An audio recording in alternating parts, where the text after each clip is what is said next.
हाय दोस्तों, कैसे हो आप। आज हम इस वीडियो में कुछ ऐसे कंफ्यूजिंग वर्ड सीखने वाले हैं जो अक्सर लोगों को कंफ्यूज करते हैं, भ्रमित करते हैं। जैसे कि लाई और ले। ये देखो, लूज और लूज बोलने में तो सेम ही लगता है, दिखने में अलग है, मीनिंग अलग है। एनीवे और एनीवे दिखने में तो सेम है। ये देखो, देन बोलने में तो सेम है, पर थोड़ा बहुत दिखने में अलग है। आज हम इसी कंफ्यूजन को दूर करेंगे एग्जाम्पल्स के साथ। मैं सुनील, आपका दोस्त, आपका इंग्लिश टीचर। आप सभी का मेरे यूट्यूब चैनल पे स्वागत है। चलो लेसन शुरू करते हैं। सबसे पहला वर्ड है लाई। LIE, लाई।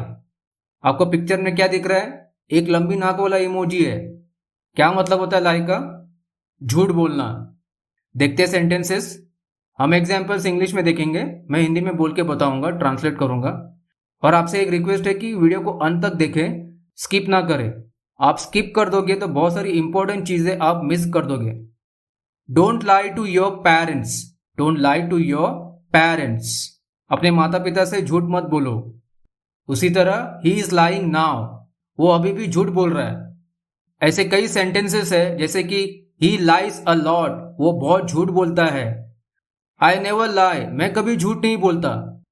लाई एक वर्ब है। लाई के 3 फॉर्म्स है, लाई, लाइड और लाइड। ये तो हो गया लाई का मतलब झूठ बोलना। लाई का और एक मतलब होता है लेटना, किसी सतह पर लेटना। एग्जाम्पल देखते हैं। The dog is lying on the floor. The dog is lying on the floor, कुत्ता फर्श पर लेटा हुआ है। लाइंग, फर्श पर लेटा हुआ है। और एक दिखते हैं, ही ले ऑन द बेड, वो बिस्तर पर लेटा हुआ है। ले पास्ट टेंस है, लाई का लेटना हो गया। इसके 3 फॉर्म्स देखते हैं, ये भी वर्ब है। पहला है लाई, दूसरा है ले और तीसरा है लेन। ओके, अब आगे बढ़ते हैं, देखते हैं ले, LAY, ले। अब आप सोच में पड़ गए होंगे कि ये तो लाई का पास्ट टेंस है जिसको बोलते हैं लेटना, पर इस ले का मतलब होता है, आपको पिक्चर में दिख रहा है कि एक चूजा है, अंडे में है, तो इसका मतलब होता है अंडे देना। एग्जाम्पल देखते हैं। Hence lay eggs. Hence lay eggs, मुर्गियां अंडे देती है। चिकन, फीमेल चिकन अंडे देती है। Okay. The bird laid 2 eggs.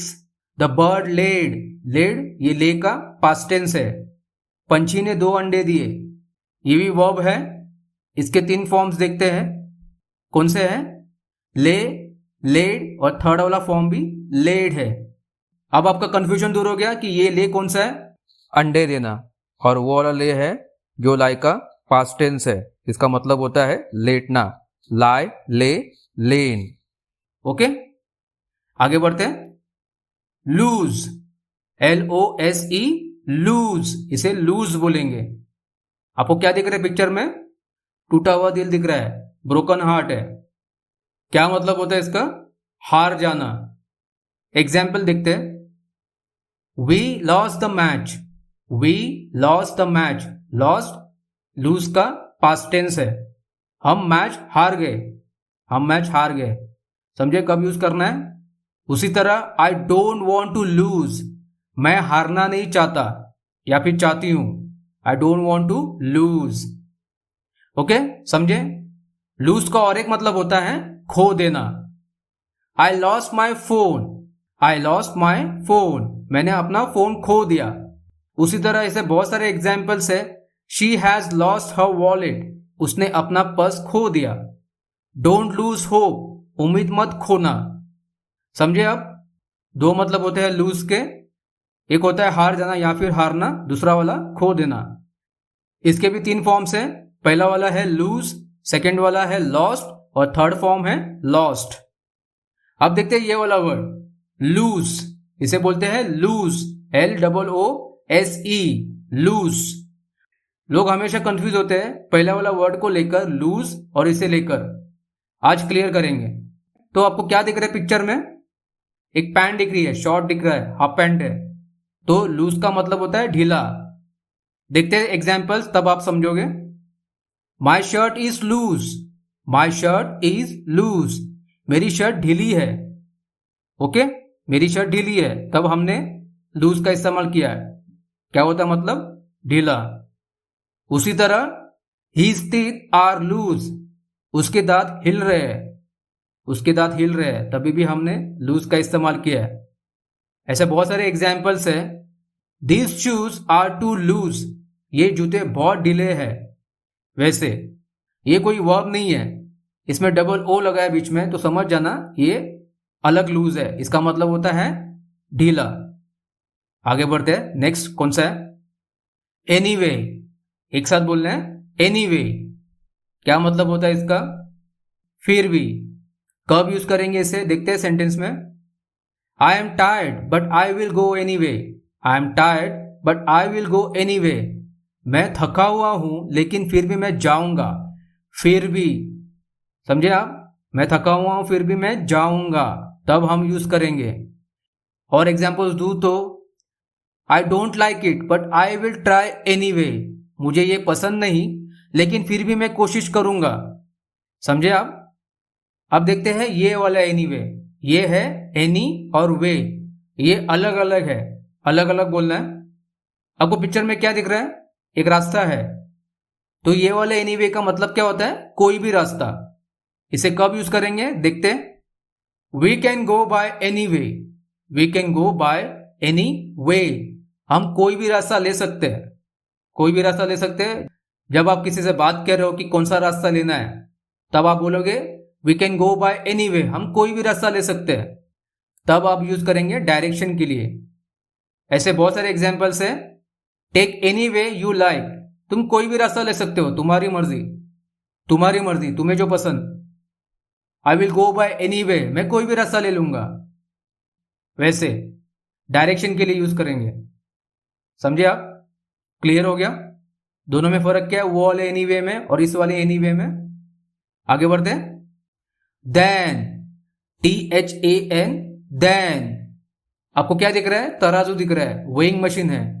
Weighing machine तो नहीं है मॉडर्न जमाने की, एक पुराना स्केल है, तराजू है। तो क्या मतलब होता है? से। इसे कब यूज करेंगे? तुलना के लिए, कंपैरिजन के लिए, कंपेयर करने के लिए। देखते हैं example. I am taller than you, I am taller than you, मैं तुमसे लंबा हूं। तो इस सेंटेंस में क्या बताया जा रहा है कि एक बंदा दूसरे बंदे से लंबा है, तब हम देन का यूज करेंगे कंपैरिजन के लिए, तुलना के लिए। उसी तरह she is smarter than me, वो मुझसे ज्यादा होशियार है। तो कंपैरिजन है ना दोनों में कि वो मुझसे ज्यादा होशियार है। और एग्जाम्पल्स दूं तो I like tea more than coffee, मुझे चाय से ज्यादा कॉफी पसंद है। He runs faster than I do, वो मुझसे ज्यादा तेज दौड़ता है। ये बेसिक सेंटेंसेस है, मैं बेसिक सिखा रहा हूं आपको। देन का इस्तेमाल बहुत सारी चीजों के लिए भी किया जाता है, तो हम बेसिक में फोकस करेंगे अभी। आगे आने वाले फ्यूचर लेसन्स में हम सीखेंगे, वीडियोस में सीखेंगे कि देन का इस्तेमाल कहाँ कहाँ किया जाता है, एडवांस लेवल में सीखेंगे। ओके, ये है देन, THEN, देन। पहले वाला दैन था, ये है देन। देन का मतलब होता है फिर। इसे कब यूज करेंगे? आपको पिक्चर में दिख रहा है एक कैलेंडर है, तो इसे यूज कब करेंगे? वक्त के लिए, टाइम के लिए, समय के लिए यूज करेंगे। कैसे देखते? He was sad then he smiled, he was sad then he smiled, वो उदास था फिर वो मुस्कुराया। तो पहले क्या था? वो सैड था, उदास था, कुछ टाइम के बाद वो मुस्कुराया। तो एक टाइम है ना, वो समय के बाद मुस्कुराया, समय के लिए यूज करेंगे हम देन। ऐसे कई एग्जाम्पल्स है। I will go then I will come back, मैं जाऊंगा उसके बाद मैं फिर वापस आऊंगा। First we eat then we play, पहले हम खाते हैं फिर हम खेलते हैं, पहले खाएंगे बाद में खेलेंगे कुछ टाइम के बाद। समझे? देन का इस्तेमाल कब करेंगे? आगे बढ़ते हैं। कौन सा वर्ड है? There, THEIR, there. पिक्चर में क्या दिख रहा है? हाउस दिख रहा है। देयर का मतलब क्या है? उनका, उनकी, उनके। कब यूज करेंगे? अधिकार दिखाने के लिए। देखते हैं example. This is their house, this is their house, ये उनका घर है। समझे आप? अधिकार दिखा रहे हैं कि घर उनका है, हमारा नहीं है, उनका है। उसी तरह देयर कार इज न्यू, उनकी कार नई है, उनकी कार। ऐसे बहुत सारे एग्जाम्पल्स है। The children played in their garden, बच्चे उनके बगीचे में खेले, उनके। अब देखते हैं देयर, इसे भी देयर बोलते हैं। बोलने में दोनों सेम है पर दोनों का मतलब अलग होता है। आपको दिख रहा होगा कि बीच में एक ऊपर वाला कॉमा है, इसे हम ऊपर वाला कॉमा बोलेंगे समझने के लिए, इसे बोलते हैं अपोस्ट्रोफी। तो ये ऊपर वाला कॉमा क्यों दिया है? शॉर्ट में लिखने के लिए। ये होता है दे आर, ओके, दो वर्ड को कनेक्ट करने के लिए दे आर। तो इसे शॉर्ट में बोलेंगे कैसे? देयर। इसका मतलब क्या होता है? वे है। किस लिए यूज करते हैं? पिक्चर में क्या दिख रहा है? दो आदमी दिख रहे हैं, एक से ज्यादा है तो एक से ज्यादा लोगों के लिए यूज करते हैं। They are coming to the party, they're ही बोलेंगे। They are coming to the party, they are coming to the party, वो पार्टी में आ रहे हैं, एक से ज्यादा है, ओके। उसी तरह they are studying for the test, they are studying for the test, वो परीक्षा के लिए पढ़ रहे हैं। कौन पढ़ रहे हैं? स्टूडेंट पढ़ रहे होंगे, एक से ज्यादा होंगे, इसलिए देयर का इस्तेमाल करते हैं। और एग्जांपल दूं तो they are going to the market, they are going to the market, वे बाजार जा रहे हैं। समझे? अब देखते हैं अफेक्ट, इसे बोलेंगे अफेक्ट, AFFECT। आपके सामने पिक्चर है, एक इमोजी है, सर से क्या है? धुआं निकल रहा है। कुछ तो असर पड़ा होगा, प्रभाव पड़ा होगा, इसलिए धुआं निकल रहा है सर से। तो अफेक्ट का मतलब क्या होता है? प्रभाव डालना, असर करना। एग्जाम्पल देखते हैं। The rain affects traffic, the rain affects traffic, बारिश से ट्रैफिक पर असर पड़ता है, असर पड़ता है तो ट्रैफिक थोड़ा स्लो हो जाता है। समझे? अफेक्ट का यूज कब करेंगे?